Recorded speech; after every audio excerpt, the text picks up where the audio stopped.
Hello, everyone, and welcome to News with Abbie Dagrin. And today I'll be continuing a series on my channel that deals with natal chart analysis. And today I'll be speaking on Dakota Johnson. I'll be speaking on her personality traits as well as her characteristic traits. Based on her natal chart analysis, as well as how a lot of the placements in her chart have led to a lot of her success. So please stay tuned for the rest of my video, lovelies.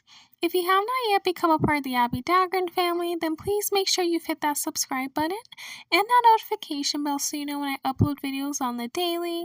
Please make sure you have hit that like button because I know you guys will love this video.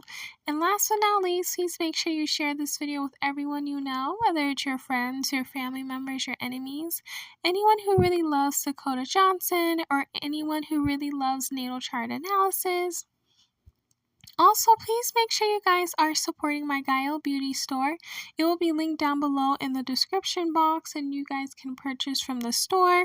We have a lot of great products there, so please feel free to support. All the products are natural and they are very much great to use. Also, I would like to introduce you guys to my new channel, Documentaries with Abbie Dagrin. It has a lot to do with different documentaries that we do on whether it's celebrities or events. So please make sure you guys go to that channel and support as well as subscribe and hit that notification bell. And last but not least, please make sure you guys support my other YouTube channel, News with Abbie Dagrin. I also have an Instagram and a TikTok channel. So please make sure you guys subscribe on there as well. It's basically quick shorts that explain events throughout the world. Now let's get right into the video, lovelies. So, Dakota Johnson was born on October 4th, 1989, so this qualifies her to be a Libra. And with a Libra, they're the types of people who are all about balance, and they are very graceful towards people. They're very magnetic people, and they're known for being very social and very charming with people as well. They do love justice and freedom, and they want to make sure that everyone is treated equally.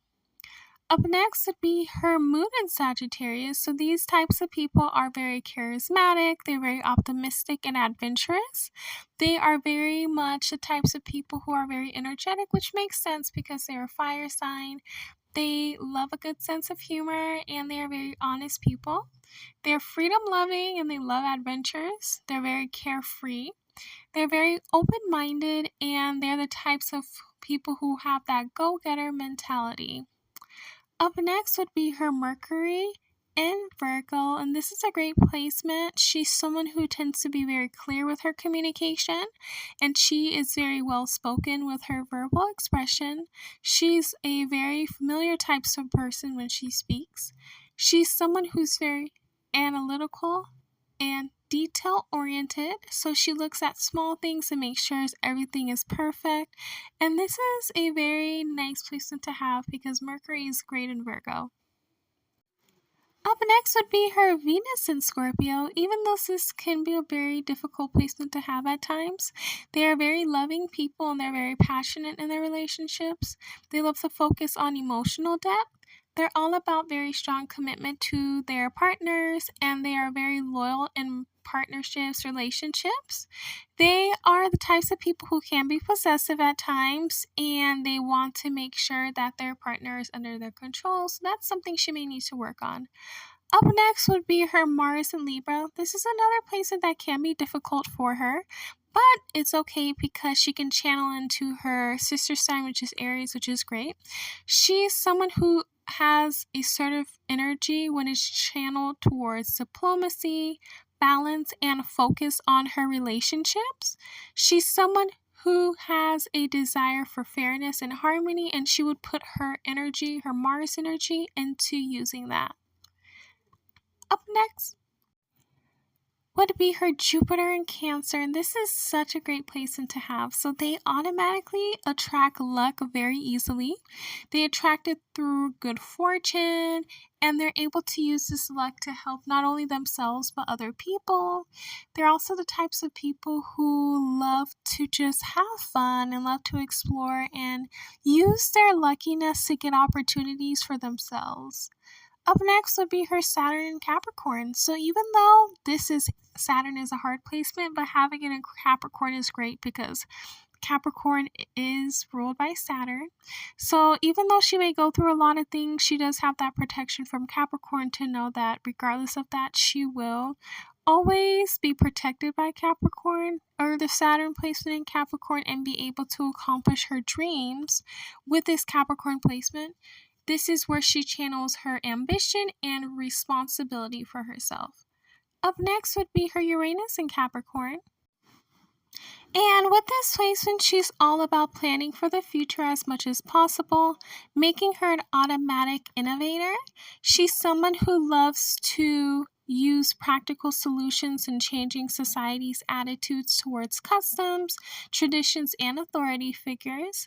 She's someone who is logical and orderly in manner of dealing with matters that result in permanent change and sweeping reforms. Up next would be her Neptune in Capricorn, and this is her third placement in Capricorn, so this gives her stellium in Capricorn, so that means she has a lot of Capricorn energy in her chart and in her being. She's someone who is focused on increasing her power, wealth, and influence, and she is going to make sure that she works hard to accomplish that, but tends to be selfless in doing that. Up next would be her Pluto in Scorpio, so this is a great placement for her to have as well. She is someone who was born between the years of 1984 and 1995, so she is a millennial. She's going to look deeper into any situation to discover what's really going on behind the scenes. She's also someone who is going to make sure that topics are talked about, and probably the next generation can fight for those topics that they talked about. Up next would be her North Node in Aquarius. So with this placement, she needs to be objective. She will need to desire for friendship, make decisions for the group's best interests, willingness to share unconventional ideas, willingness to champion humanitarian causes, active participation in groups, awareness of equality, relating to others as individuals apart from their specific roles. Up next would be her Chiron in Cancer. For with this placement, she is someone who may have the wound of physical or emotional neglect, maybe an unstable home environment, addiction or mental health issues within her family or family secrets. So she will need to heal by having self-care and nurturing herself regularly to create a sense of emotional stability, create a supporting and nurturing home environment that feels like a sanctuary, and practice forgiveness towards herself and others. Up next would be her Ascendant in Capricorn. So with this placement, she typically has a very serious nature. She may be timid, shy, or sensitive as a child. She may be responsible and practical. She may tend to question herself or other people, and she's someone who's always focused on her goals. She spends time managing her assets, and she's always self-aware. She may have had to overcome difficulties in life as well. Last but not least is her midheaven in Scorpio, and with this placement, she is all about making change in regards to her career. She's someone who is going to speak about topics or do things that is differently than other people within her career. She's someone who's very mysterious within her career, and she is going to get into occupations or things that other people probably do not. Thank you guys so much for watching my Dakota Johnson's natal chart analysis. Please let me know down below how you guys felt about it. Did you learn more about her? And please let me know also down below who else you guys would want me to do a natal chart analysis. Please make sure you've hit that subscribe and notification bell, as well as that like and share button, because I know you guys love this content, and please share it with other people. Last but not least, please make sure you guys are following me on all of my social media accounts. I will also link it down below. I love you all. Please stay safe and healthy, and I will see you guys in my next video. Bye, lovelies.